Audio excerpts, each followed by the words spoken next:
어제 오후에 아니 땡굴뚝에 연기 난다는 우리 속담이 있지만 이제 이것을 영어로는 총을 쏘고 나면 연기가 나니까 이걸 스모킹건이라고 합니다. 그래서 결정적인 증거라고 하는데 태블릿 PC 추가로 나왔습니다. 이것도 장시호 씨가 아버지의 설득을 받고 변호사를 통해 냈다는 얘기인데요. 장시호 씨는 원래 국회 청문회에서 이 PC의 존재 그리고 이모인 최순실 씨가 태블릿 PC 못 쓴다 이렇게 얘기를 했었거든요. 그때 얘기부터 들어보겠습니다. 사용하지 못하는 걸로 저도 알고 있습니다. 뭐 사진 찍고 그런 거 정도는 할 수 있어도 뭐 그걸로 계정을 뭐 한다고 하거나 뭐 메일을 열어본다던가 그런 거는 아마 못하는 걸로 알고 있습니다. 소장님, 네. 저렇게 분명히 얘기할 때는 뭔가 한편이라는 느낌이었는데 그렇죠. 입장이 갑자기 바뀌었는지 다른 PC 내가 장롱 속에 갖고 있고 그게 이모 짓이다 이런 얘기하면서 낸 거 아니에요. 그렇죠. 입장이 바뀌었는데 아마 위중 그에 대해서 추가적으로 그 여자가 추가될 텐데 저 결국은 이제 최순실 씨를 배신한 걸로 되는데 아마도 그 최순실 씨가 그 본인의 범행을 은폐하기 위해서 믿을 수 있는 장시호 씨에게 부탁한 것을 지금까지는 최순실 씨 편에 있다가 결정적으로 그 아들에 대한 문제라던가 네. 아니면 또 우리 저 김경진 의원은 그 방송에 나와서 장시호 씨가 오랫동안 약물에 중독돼 있어서 그것이 금단 현상 때문에 초조해하고 불안해한다라는 뭐 진술도 말씀도 하시고 했는데 김경진 의원의 주장이니까요. 김경진 의원은 그런 주장을 하긴 했는데 아무튼 그래서 제가 볼 때는 아들 때문에 검찰과 특검과 딜을 한 것인지 폴리바겐을 한 것인지 몰라도 아무튼 지금 최순실 씨의 결정적인 증거인 또 다른 태블릿 PC 지금 JTBC가 입수했다는 태블릿 PC가 아닌 최순실 씨가 장시호 씨에게 보관시켰던 태블릿 PC가 나왔는데 그 태블릿 PC에 아마도 삼성물산과 제일모직과의 인수합병 관련된 그리고 그 시기쯤에 삼성이 비덱스포츠의 전신이었던 그 독일에 있는 스포츠 회사 최순실 측으로 최순실 씨가 만든 페이퍼 컴퍼니와 거래한 내역들이 담긴 이메일이 다수 발견된 걸로 봐서 핵심적인 그 물증이 되지 않겠다는 생각이 듭니다.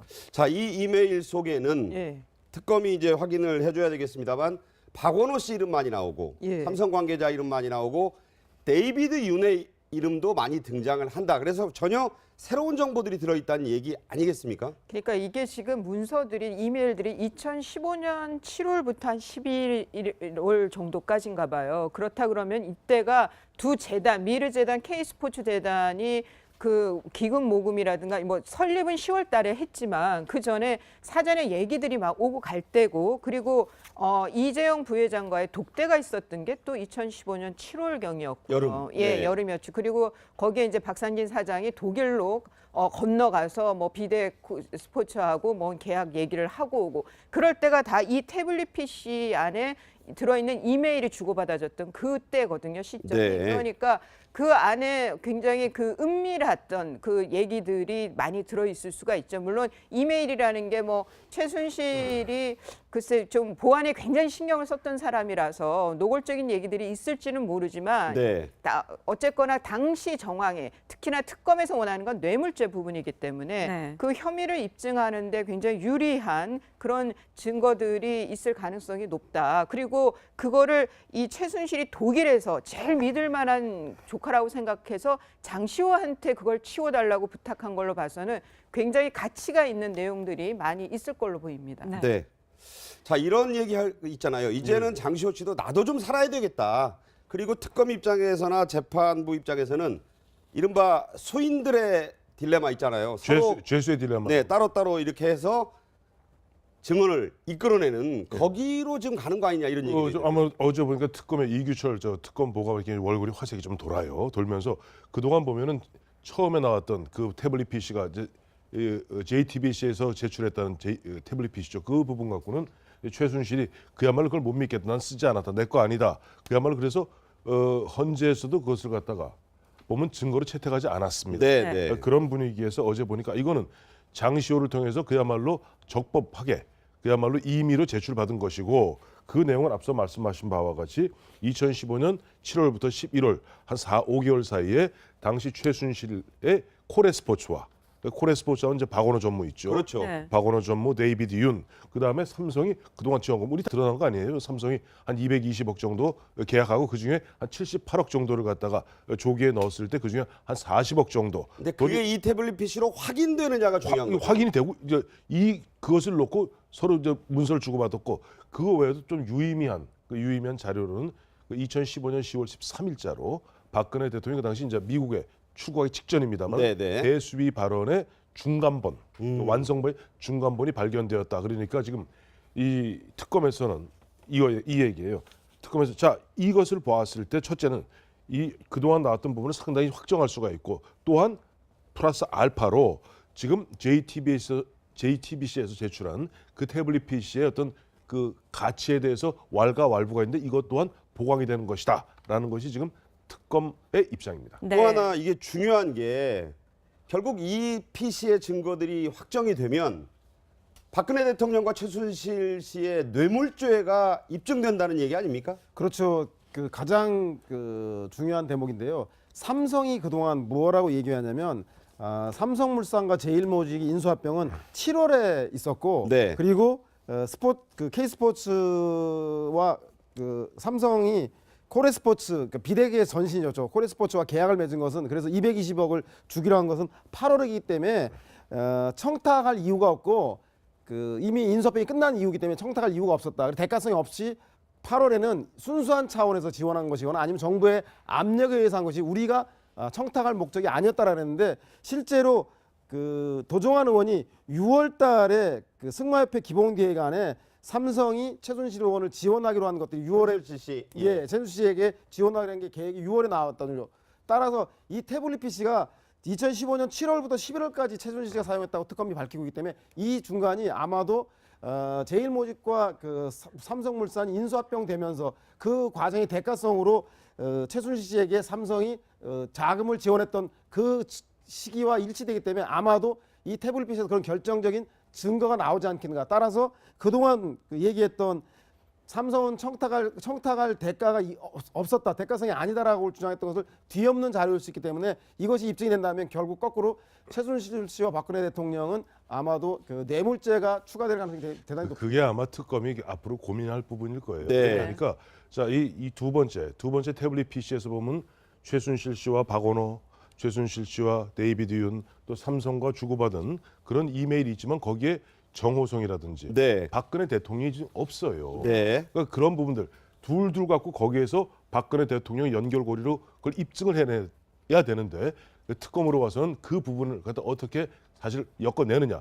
지금도 당장 이 보면 태블릿 PC 얘기가 나오니까 지금 최순실 펄쩍 뛰고 있거든요. 네네. 격분했다고 그러죠. 지금 보도에 네, 네. 격분하면서 난 그거 인정할 수 없다. 여전히 난 태블릿 PC 못 쓴다라는 입장을 갖다 견지하고 있기 때문에 이런 부분을 어떻게 깨느냐 하는 것이 특검의 과제이자 숙제일 겁니다. 네, 지금 말씀하신 것처럼 최순실 씨는 내게 아니다 하고 격분을 했다고 하지만 이 장시호 씨가 한 얘기를 보면 좀 다릅니다. 최순실 씨가 지난해 10월에 예. 자택에서 태블릿 PC를 좀 챙겨달라고 해서 자기가 가서 가지고 나왔다 이렇게 얘기를 하고 있거든요. 그러면 이거는 최순실 씨께 맞는 거 아닙니까? 그러니까 지금 이게 그 걸린 게 그 장 씨가 그러니까 장시호가 이모인 최순실 집에 가서 네. 당시 이제 10월에 그 짐을 빼는 게 CCTV에 찍힌 거예요. 최순실 내가 뭐 이렇게 못 사는 동네에 산 것도 아니고 아주 화려한 강남구에 사니까 CCTV가 얼마나 많았겠습니까? 그러니까요. 거기에 다 찍혔던 거죠. 그걸 이제 검찰이 봤던 거고 그 검찰 기록을 본 특검에서 당신 이때 이 빼갖고 온 게 뭐냐라고 물으니까 이제 장시호는 안 그래도 아들이 지금 보고 싶은 상황이고 본인 입장에서는 본인 주장, 장시호 주장대로라면 이모 하는 대로 시켜서 한 건데 자기는 정말 제주에서 애 키우고 있다가 이모가 최순실이 나오라 그래서 나와서 여기에 이렇게 사다리 이제 게이트에 걸린 상황이다 보니까 많은 심경 변화가 있었을 수도 있죠. 아들 그러면은 얘기만 나오면 그렇게 눈물을 예, 흘려요. 뭐 아들도 어리잖아요. 네. 초등학생이고 그러니까 이제 그 특검에서 요구하는 말을 물어보는 거에 순순히 대답을 했을 거고 그렇다면 말씀하신 대로 최순실이 어디에 뭐가 있으니까 뭘 갖고 나오라고 했을 거 네. 아니에요. 저 아들의 모습을 저희가 이제 모자이크 쳤는데 할머니인 순득 씨와 지금 찍은 모습이에요. 저 아들 얘기만 나오면 뭐 모정이 그러니까 걱정한다. 장시호 씨의 경우에는 자기가 싱글맘이고 거기에다가 또 이혼 후에 아들의 성씨를 자기 성으로 또 바꿨거든요. 아버지 성은 잘 이제 안 예, 드러나게 한 예, 거죠. 저기 이제 최순실 최순실이 이게 갑자기 생각이 안 순득 씨. 최진실 때문에 저게 가능해졌는데요. 네. 네. 여하튼 그만큼 장시호는 아들한테 애정이 깊은 것 같아요. 네. 그러니까 여하튼 지금 최순실이 장시호한테 뭐뭐를 갖고 나오라고 지시를 받아서 갖고 나왔으니 그게 최순실이 알고 있는 태블릿 PC면 최순실 거지 누구겠어요, 그게. 자, 이 장시호 씨가 이렇게 마음을 바꾼 것 아들도 있지만 장시호 씨의 아버지 왜 최순득 씨가 검찰에 나와서 아이고 나 죽겠다 그만 좀 물어보세요 할 때 같이 이렇게 동행했던 아버지가 설득을 했다 이런 얘기가 있어요. 그러니까 우리 유진이 이 개명전에는 유진이 아니겠습니까? 우리 아버지는 원래 개명전에 원래 이름 부르는 거죠. 유진이한테 피해가 가면 어떻게 하나 이렇게 얘기를 하고 야 그거 네가 다 덤터기 쓸 거 뭐 있냐 그 내놓고 너라도 살아야지 이렇게 얘기를 해서 설득을 시켰다 이런 얘기 나오잖아요. 그리고 이 PC도 변호사에게 시호가 갖다 주라고 했으니까 그거 빨리 내세요라고 했다는 게 그 아버지 아닙니까? 그렇죠. 그 아무리 그 아버지 정유라 이 누구야 장시호 씨의 아버지가 네. 처제인 최순실을 편들겠습니까? 자기 딸이 아니가 더 걱정되겠습니까? 네, 저 지금 동그라미 친 분 예, 저분이 바로 검찰 나올 때 이제 저 아버지의 모습이에요. 근데 부인인 장시호 씨의 엄마인 순득 씨를 저렇게 이제 동행을 했죠. 저 아버지입니다. 네, 처음 그 언론상에 드러났는데 저 아버지 입장에서는 아무리 최순실 씨가 처제이긴 하나 처제보다는 딸의 아니가 더 걱정이 돼서 그 증거가 장시호 씨의 형을 감명해주고 검찰에서 선처를 발할 수 있다라면 본인이 집에 보관하고 있던 PC를 검찰에 협조하는 게 좋지 않겠냐고 해서 이미 제출. 저 얘기 뭐냐면 결국은 직접 갖다 줬다는 얘기거든 검찰에. 그래서 아마도 딸의 선처를 바라는 부정 아버지의 마음이 작용한 게 아닌가라는 생각이 듭니다. 자, 장시호 씨가 이제 도피 중에 봤을 그림이 하나 있어요. 예. 저때 이제 엄마 아빠가 시달리는 모습을 보고 아마 마음이 좀 안 좋았다는 건데 한번 들어보겠습니다. 네, 최순득 씨가 한 얘기죠. 취재진에게 이제 막 가면서 너무 힘들어가지고 뭐 저 죽고 싶다 이런 얘기 한 겁니다. 한번 볼까요? 대통령 만나신 적 없으신가요? 검찰 조사 받는 게 억울하신가요?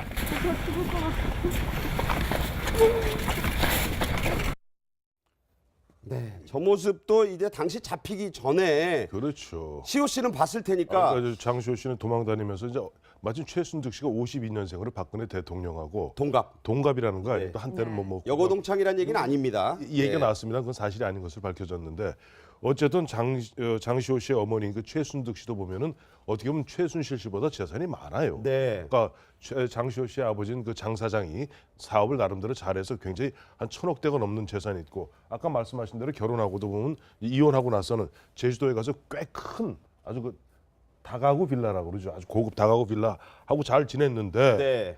그때 이거 기억하실 겁니다. 옛날 보니까 최순실 씨가 장시호 씨한테 너 애만 키우지 말고 너 와서 도와줄래? 네. 그래서 동계 영재 스포츠 센터를 만들면서 깊이 개입됐단 말이에요. 네. 네. 근데 이 사건이 보니까 자기 어머니를 갖다 나 죽겠네 하고 있고 막상 본인은 보니까 잔심부름만 등등등 한 것 같은데 네.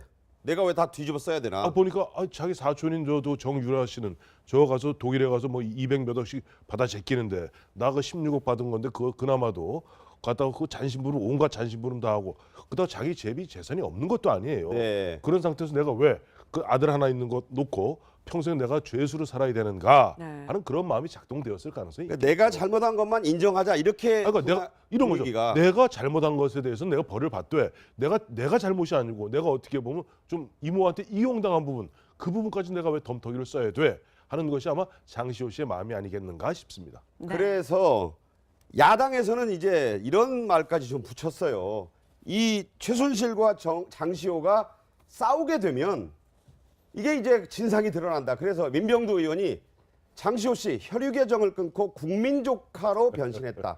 자, 이게 물론 정치적인 주장이기도 한데 최순실과는 남남의 길을 가다 결정적 증거를 임의로 제출했다. 자, 어제 SNS거든요. 그러니까 이제 최순실과 관련된 얘기를 장시호가 안 하면 안 할수록 뭔가 이 최순실을 비호한다고 했을 때 둘이 뭔가 쿵짝이 맞아서 장시호가 꽤나 큰 일에도 관여를 했나 보다라는 오해를 살 수밖에 없는 거죠. 그러니까 장시호 씨 입장에서는 이모가 한 일, 최순실이 한 일에 대해서는 이실직고를 다 하는 거예요. 다 얘기를 하고 그러고 나는 그냥 종범에 불과했다. 한마디로 뭐 이렇게 해달라면 그냥 좀 심부름해주고 이름 빌려달라면 이름 빌려주고 뭐 이런 식을 한 것이 전부다라는 거를 보여주기 위해서 그러기 위해서 이제 최순실 관련돼서는 지금 많은 얘기들을 해주고 있는 건데 최순실은 아마 안팎으로 굉장히 괴로울 거예요. 그 얘기 듣고 지금 저렇게 반응했다고 합니다. 예, 이게 또 어디서 이런 걸 만들어서 이제 덤태기를 씌우냐. 네. 그래서 온갖 짓을 다 한다. 뭐 배신감이 느껴질 수도 있겠죠. 저는 이게가 그게 장시호 씨를 지칭하는 게 아닌 것 같습니다. 네. 뭐 이렇게 이게는 유명하잖아요. 뭐 그 아니, 거시기 비슷하게. 아니 왜냐하니까 지금 이 최순실 씨 입장에서는 뭐냐니까 이게라는 것이 지금 보면은 뭐 처음에 JTBC의 그 태블릿 PC도 부정하면서 뭔가 자기를 갖다 음해하려는 쪽에서 그러니까 조직적으로 만들어서 자기가 음해하고 있다. 나는 여전히 못 쓴다는 얘기 아니에요. 네, 그러니까 이게라는 게 뭐 장시호가 아니라 장시호를 비롯한 네. 등등등. 저는 보면 심지어는 최순실은 저 이게 속에는 검찰까지도 포함되어 있는 것이 아닌가. 그런 마음이 아닌가. 그런 마음에서 이게 또 어디서 이런 걸 만들어서 나한테 덤태기를 씌우려 하냐. 뒤에서 온갖 짓 다 한다라고 얘기했다는 것이 지금 흘러나오고 있죠. 근데 네. 최순실이 말은 저렇게 하지만 진짜 최순실이 그럼 모르는 거냐 자기 죄를 그건 절대 아니라는 정말 저렇게 믿고 저렇게 얘기하는 거는 그러니까 노승일 부장이 그 공개한 그 녹취록에 있잖아요. 큰일 났네. 네. 다 죽어. 다 주고. 그러니까 다 알고 있는 거예요. 알고 네. 있으면서 일이 터질 때마다 증거가 나올 때마다 저렇게 말을 하는 거죠. 저는 뭐 거의 뭐 소시오패스급의 그런 지금 범죄 그런 대응을 보이는 게 아닌가 싶습니다. 뭐 최순실 게이트가 뭐 절정으로 치닫는 것 같은데요. 네, 그렇죠. 제가 볼 때는 그 업무와 관련해서 가장 최측근이었던 노승일 부장의 아주 그 특검에서의 적극적인 협조와 더불어서 드디어 내부에서 최순실 씨와 가장 친하다고 하는 최순득과 최순득의 남편 그 외부자들에 이어서 이제 내부자들까지. 네, 그 딸인 장시호 가장 가까운 사이인데 저기서부터 파열음이 일어나는 걸로 보면 제가 볼 때 이제 곧 최순실 게이트의 최종 클라이막스로 완결본. 가는 게 클라이막스로 가고 결국은 그 여자가 마지막으로 밝혀질 때가 바로 머지않았다라는 징후가 보이는 것이 아마 장시호의 변심이 같다는 생각이 듭니다. 자, 안팎에서 배신이 나오면 멸망한 것을 저희는 많이 봤죠. 특검의 수사 결과를 지켜봐야 되겠습니다.